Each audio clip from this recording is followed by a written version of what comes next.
Bharat Pak DGMO స్థాయి అధికారుల మధ్య చర్చల్లో ఏ అంశాలు ప్రస్తావనకు వస్తాయన్నది ఉత్కంఠ నెలకొంది.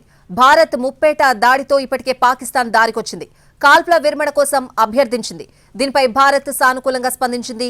యుద్ధానికి తాత్కాలికంగా విరామం ప్రకటించింది. ప్రస్తుతం భారత్ పాక్ మధ్య director general of military operations DGMO స్థాయి అధికారులు చర్చలు జరుపుతున్నారు. ఇవాళ పాకిస్తాన్ ఎదుట కీలక డిమాండ్లను పెట్టింది భారత్. అందులో మొదటి ఆక్రమిత కశ్మీర్ను బేషరతుగా భారత్కు అప్పగించడం, ఇక రెండోది పాకిస్తాన్లో స్వేచ్ఛగా తిరుగుతున్న ఉగ్రవాదుల్ని అప్పగించడం. ఈ రెండు మినహా మరో అంశంపై చర్చించేది లేదని భారత్ అంటోంది. ఇక భారత్ డిమాండ్లపై పాకిస్తాన్ స్పందన ఆధారంగా యుద్ధానికి తెరదించాలా లేక కొనసాగించాలా అనేది భారత్ నిర్ణయించనుంది. శనివారం మధ్యాహ్నం భారత్ పాక్ మధ్య డీజీఎంఓల స్థాయి సమావేశం జరిగింది. ఆ సమావేశంలో కాల్పుల విరమణ అంశాన్ని ప్రతిపాదించింది పాకిస్తాన్. వెంటనే అమలు చేద్దామన్న పాకిస్తాన్ విన్నపం పేరుకు ఆ రోజు సాయంత్రం 5 గంటల నుంచి కాల్పుల విరమణ అమల్లోకి వచ్చింది. అయితే కాల్పుల విరమణ ప్రకటించిన కొన్ని గంటల్లోనే పాక్ సైన్యం ఉల్లంఘనలకు పాల్పడింది. సరిహద్దు వెంబడి కవ్వింపులకు పాల్పడింది. హెవీ మిషన్ గన్లతో కాల్పులు జరపడంతో పాటు డ్రోన్ దాడులకు కూడా యత్నించింది. అయితే వాటికి భారత్ ధీటుగా బదులిచ్చింది. భారత్ పాక్ డీజీఎంఓ స్థాయి అధికారుల మధ్య చర్చల్లో ఏ అంశాలు ప్రస్తావనకు వస్తాయి అన్నది ప్రస్తుతం ఉత్కంఠ నెలకొంది. భారత్ ముప్పేట దాడితో ఇప్పటికే పాకిస్తాన్ దారికొచ్చిన పరిస్థితులైతే కనిపిస్తున్నాయి.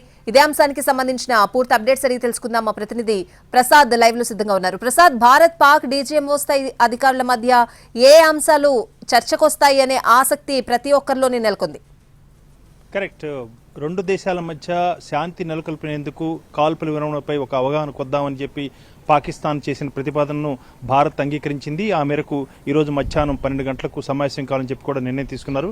ఇప్పుడే కొద్ది నిమిషాల క్రితమే హాట్ లైన్లో రెండు దేశాలకు చెందినటువంటి మిలిటరీ ఆపరేషన్స్ డైరెక్టర్ జనరల్స్ మాట్లాడుతున్నారు. ఈ సమావేశానికి ముందుగానే ప్రధాని నివాసంలో అత్యంత ఉన్నత స్థాయి సమావేశం ప్రారంభమైంది. ఆ సమావేశంలో రక్షణ శాఖ మంత్రి, త్రివిధ దళాధిపతులతో పాటు జాతీయ భద్రతా సలహాదారు అజిత్ దోవల్, అదేవిధంగా chief of defence staff Anil Chauhan కూడా పాల్గొన్నారు.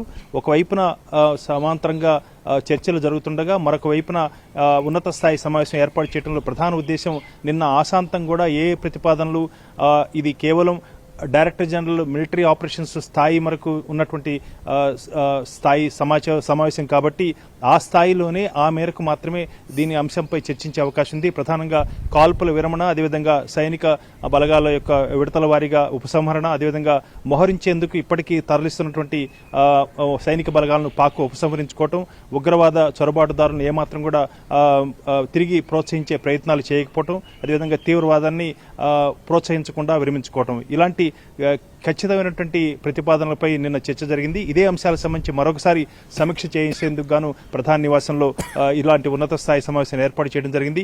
ఒకవైపున చర్చలు జరుగుతున్నాయి డీజీఎంఓ స్థాయిలో, మరొక వైపున ప్రధానమంత్రి నివాసంలో అత్యంత ఉన్నత స్థాయి సమావేశం జరుగుతుంది. ఎప్పటికప్పుడు ఈ చర్చల యొక్క సారాంశము, పాకిస్తాను ఇస్తున్నటువంటి ప్రతిస్పందన, చర్చల్లో భాగంగా పాకిస్తాన్ ఏం చెప్తుంది అన్నది అప్పటికప్పుడే నిర్ణయం తీసుకొని ఆ మేరకు ఉన్నత స్థాయి సమావేశంలో నిర్ణయాలు తీసుకొని ఆ మేరకు డీజీఎంఓకి ప్రతిపాదించేస్తున్నట్టుగా తెలుస్తుంది. కాబట్టి ఇది చాలా కీలకమైనటువంటి సమావేశం. తొలిసారిగా ప్రారంభమైనటువంటి చర్చల్లో భాగంగా భారత్ చాలా నిర్దిష్టమైనటువంటి ప్రతిపాదనలు చేసింది. ఖచ్చితంగా ఏమాత్రం కూడా ఇలాంటి ఉపేక్షించకుండా పాకిస్తాన్ కట్టడి చేయాలి, ఏమాత్రం కూడా అవకాశం ఇవ్వద్దన్న అంశమే భారత్పై చాలా పట్టుదలతో ఉంది. ముఖ్యంగా సైనిక బలగాలను ఉపసంహరించడం, తొలిసారిగా ఏమాత్రం కూడా కాల్పులు జరపరాదు. ఏమాత్రం కాల్పులు జరిగిన కానీ దానికి మరింత భారీ స్థాయిలో పాకిస్తాన్ మూల్యం చెల్లించుకోవడానికి అవకాశం ఉందన్న అంశాన్ని కూడా ఈ చర్చల్లో భాగంగా డీజీఎంఓ పాక్ డీజీఎంఓకి స్పష్టం చేసే అవకాశం ఉంది. అదే అంశాలు ఇవన్నీ కూడా ఒకవైపున చర్చిస్తూనే పాక్ ఇచ్చే ప్రతిస్పందనను ఉన్నత స్థాయి సమావేశానికి పంపించడం, ఉన్నత స్థాయి సమావేశం ఏ రకంగా నిర్ణయిస్తుందో ఆ నిర్ణయం ప్రకారం మరలా ప్రతిపాదనలు చేసేందుకు గాను ఈ ఏర్పాటు చేసుకోవడం జరిగింది. సమాంతరంగా రెండు ఒకవైపున చర్చలు జరుగుతున్నాయి, మరోవైపున ఉన్నత స్థాయి సమావేశం జరుగుతుంది. ఈ రకంగా పాకిస్తాన్లో కూడా ఇలాంటి జాగ్రత్తలు తీసుకుంటారు కాబట్టి భారత్ కూడా ఎట్టి పరిస్థితుల్లోనూ ఎక్కడ కూడా ఎలాంటి అవకాశం ఇవ్వకుండా దీన్ని నిరంతరం అనుక్షణం కూడా పర్యవేక్షిస్తూ ఆ మేరకు ఈ చర్చలు జరిపేందుకు భారత్ అవకాశాలను అందిపుచ్చుకోవాలని ప్రయత్నం చేస్తుంది. కాబట్టి ప్రస్తుతం ప్రస్తుతం చర్చలు ప్రారంభమయ్యాయి. మరొక వైపున ఉన్నత స్థాయి సమావేశం జరుగుతుంది. ఈ సమావేశంలో చాలా నిర్దిష్టంగా పాకిస్తాన్ కట్టడి చేసేందుకు ఈ ప్రతిపాదనలపై పాక్ను ఒప్పించే విధంగా పాకిస్తాన్ అంగీకరించే విధంగా పాకిస్తాన్పై ఒత్తిడి తెచ్చే అవకాశం ఉంది. మరొక వైపున సైనిక పోవటాన్ని ఇప్పటికే ప్రదర్శించి పాకిస్తాన్లో ఉన్నటువంటి కీలకమైనటువంటి సైనిక స్థావరాలను అదేవిధంగా వైమానిక స్థావరాలను కూడా ధ్వంసం చేసినట్టు భారత్ యొక్క సైనిక పాటవాన్ని శక్తి సామర్థ్యాన్ని పాకిస్తాన్ ఇప్పటికే అవగాహన చేస్తుంది. కాబట్టి పాకిస్తాన్ ఎట్టి పరిస్థితుల్లో శాంతి చర్చలను కొనసాగించేందుకే అవకాశం ఉందని చెప్పి భారత్ భావిస్తుంది. కాబట్టి ఇతరత్ర ఈ సమావేశం ముగిసిన తర్వాత ఎలాంటి నిర్ణయాలు తీసుకుంటారు, పాకిస్తాన్ ఏ రకంగా తన చిత్తశుద్ధిని ప్రదర్శించుకుంటుంది, వీటన్నిటిని చూసిన తర్వాత తదనంతరం చర్చలు కూడా జరిపేందుకు భారత్ అంగీకరించేందుకు అవకాశం ఉంది. మరొక వైపున ఆపరేషన్ సింధూర్ కొనసాగుతూనే ఉంది. ఇది ముగించలేదు, ఇది ముగియలేదు అన్న అంశాన్ని కూడా చాలా స్పష్టంగా వైమానిక దళం దీనిపై స్పష్టంగా ఒక ప్రకటన కూడా చేయడం జరిగింది. కాబట్టి ఆపరేషన్ సింధూర్ అన్నది ముగియలేదు, ఇది కొనసాగుతుంది. పాకిస్తాన్ ఏమాత్రం ఒక అడుగు ముందుకు వేసినా కానీ భీకర స్థాయిలో వైమానిక దాడులు కానీ ఇతరత్ర నావికా దళం కానీ సైన్యం కానీ ముగ్గురు సంయుక్తంగా పాకిస్తాన్పై దాడులు చేసి ఆ మేరకు మరింత భారీ మూల్యం చెల్లించేందుకు అవకాశం ఉందన్న ఒక అభిప్రాయాన్ని, ఒక హెచ్చరికని కూడా భారత ప్రభుత్వం జారీ చేసినట్టుగా ఉంది.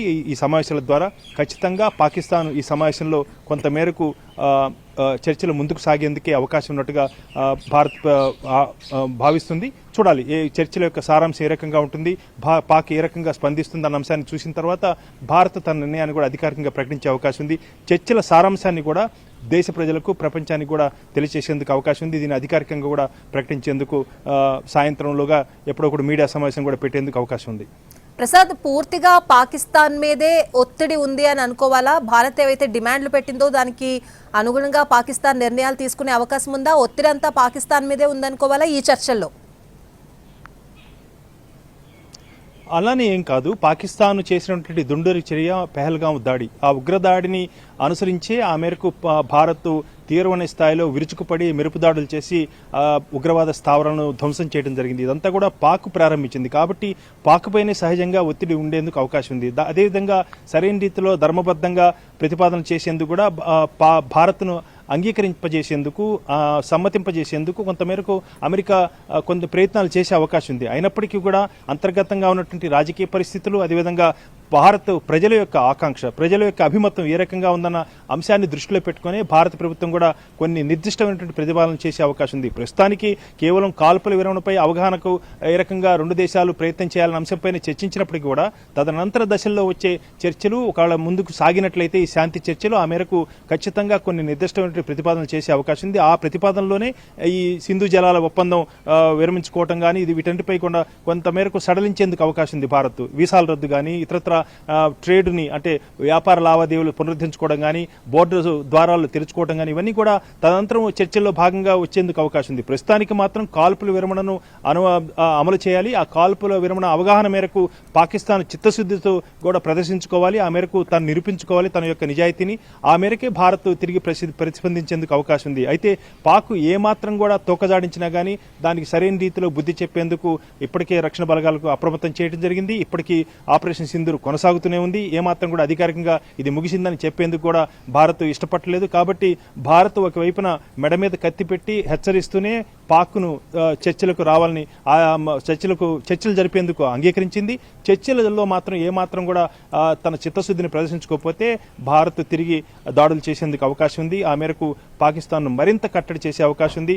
అంతర్జాతీయంగా కూడా భారత్కే పెద్ద ఎత్తున మద్దతు లభించింది. ఏ ఒక్క దేశం కూడా పాక్కు ఏమాత్రం కూడా సంఘీభావం తెలియచేయటం కానీ అది కూడా మద్దతు ఇవ్వడం కానీ ఏం చేయలేదు. అంతా జరిగిపోయిన తర్వాత చైనా మాత్రం ఒకసారి మేము పాక్ సార్వభౌమత్వాన్ని అండగా ఉంటాము, సార్వభౌమాధికారాన్ని కాపాడుతామని చెప్పింది. సార్వభౌమాధికారాన్ని భారత్ సవాల్ చేయలేదు. భారత్ ఏమాత్రం కూడా పాకిస్తాన్ను ఆక్రమించుకోవాలని కానీ భూభాగాన్ని ఆక్రమించుకునే ప్రయత్నం చేయలేదు. కేవలం తీవ్రవాద దాడులను అడ్డుకునేందుకు, తీవ్రవాద దాడులను ఉగ్రవాద చర్యలను ప్రోత్సహిస్తున్నందుకు మాత్రమే, అది కూడా తీవ్రవాద సంస్థలు ఏదైతే ప్రధాన కార్యాలయం వాటిని పై దాడి చేసి అమెరికా ధ్వంసం చేయడం జరిగింది. కాబట్టి భారత్ యొక్క వాదన చాలా స్పష్టంగా ఉంది. పాకిస్తాను ఏకాకి అయిపోయింది అంతర్జాతీయంగా. కాబట్టి పాకిస్తానే దానికి సంబంధించి తానంతట తానే కొని తెచ్చుకున్నటువంటి ఈ సమస్య పరిష్కరించుకునే బాధ్యత కూడా పాకిస్తానే ఉంది. ఆ మేరకు పాకిస్తానే చర్చలకు ప్రతిపాదించింది కాబట్టి పాకిస్తాన్ దీనికి అందరికీ కూడా అన్ని ప్రతిపాదనలకు కూడా భారత్ చేసే ప్రతిపాదనలకు అంగీకరించాలి. ఆ మేరకు అంగీకరిస్తేనే శాంతి నెలకొనేందుకు అవకాశం ఉంది. ఇప్పటికే భారత సైనిక బలాన్ని చూసింది.